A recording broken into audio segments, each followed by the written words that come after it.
क्या जिम्मेदारियां भी कभी खत्म होती हैं? कॉल बेल बजी। अरे देख जया, कौन आया है। जया की सासू माँ दया जी जया को आवाज़ दी। जया मन ही मन गुस्सा रही थी। अभी दोपहर में कौन आ गया। भारी मन से दरवाज़ा खोली तो देखकर खुश हो गई। उसकी सहेली संध्या थी। अरे संध्या, तू आना, कितने दिनों बाद आई है। जया संध्या को अपने कमरे में ले गई। मैंने सुना तू जॉब छोड़ दी, संध्या पूछी। हाँ, संभाल नहीं पाया, जया जवाब दी। शादी के बाद कुछ दिन तक की थी, लेकिन फिर प्रेग्नेंट होने के बाद बहुत प्रॉब्लम होने लगी। ईशु के पैदा होने के बाद तो और भी जिम्मेदारियां बढ़ गईं। सास ससुर की जिम्मेदारी, रवि की जिम्मेदारी और ईशु की जिम्मेदारी तो अब और भी बढ़ गई। 3 साल का हो गया, अब धीरे धीरे स्कूल का भी सोचना पड़ेगा। इतने जिम्मेदारियों में अपनी जॉब कैसे कंटिन्यू कर पाती। जया अपनी समस्या संध्या को बताते हुए बोली। लेकिन जया, इतनी जिम्मेदारियों में एक जिम्मेदारी तो तू भूल ही गई। कौन सी? तू खुद की, मतलब? जया, जिम्मेदारियां तो कभी खत्म नहीं होंगी।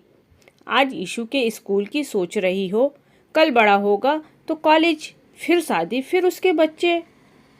क्या जिम्मेदारी भी कभी खत्म भी होती है? लेकिन इन सब जिम्मेदारियों में एक जिम्मेदारी है तेरे खुद के प्रति। तू खुद अपने आप को कैसे भूल गई? तू भी कुछ है, तेरा अपना भी कोई वजूद है, तेरी अपनी भी पहचान है, जिसे बनाना और बनाए रखना भी तेरी ही जिम्मेदारी है। तुझे उस जिम्मेदारी को भी याद रखना होगा। मैं ये नहीं कहती कि और जिम्मेदारियों से पीछे हट, लेकिन सब जिम्मेदारियों के साथ इस जिम्मेदारी को भी याद रख। कितनी ही महिलाएं हैं जो घर की जिम्मेदारी निभाते हुए भी अपनी पहचान बनाए हुए हैं।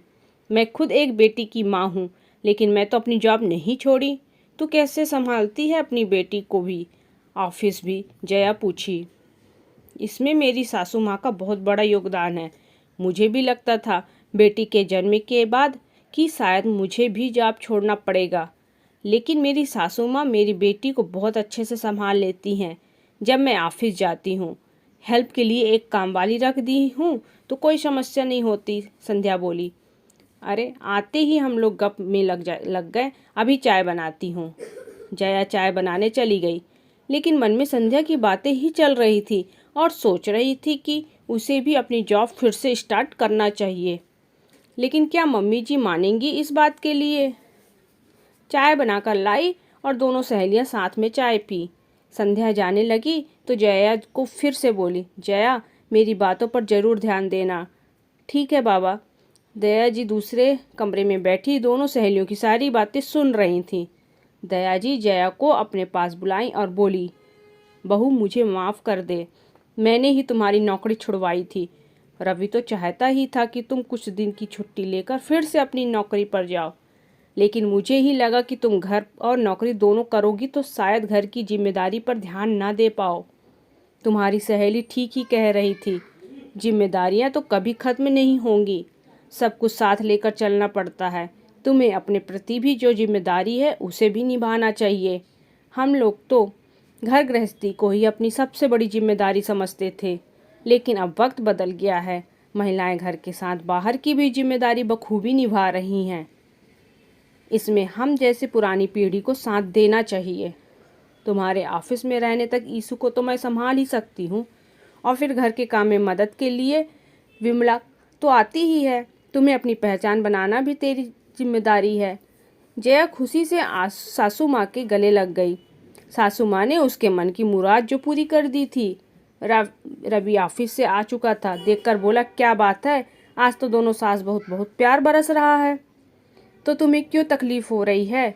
जया मेरी बहू ही नहीं, बेटी भी है, और उसकी इच्छा पूरी करना भी मेरी ही जिम्मेदारी है, दया जी बोली। जया रवि को बताई कि मम्मी जी को मुझे फिर से जॉब करने में कोई प्रॉब्लम नहीं है। रवि भी ये सुनकर खुश हुआ। जया मन ही मन संध्या को धन्यवाद कही, जिसकी बातों का उसकी सासू माँ पर इतना असर हुआ। दोस्तों, कहानी पसंद आए तो एक लाइक और शेयर जरूर करिएगा और चैनल को सब्सक्राइब जरूर करिए। धन्यवाद।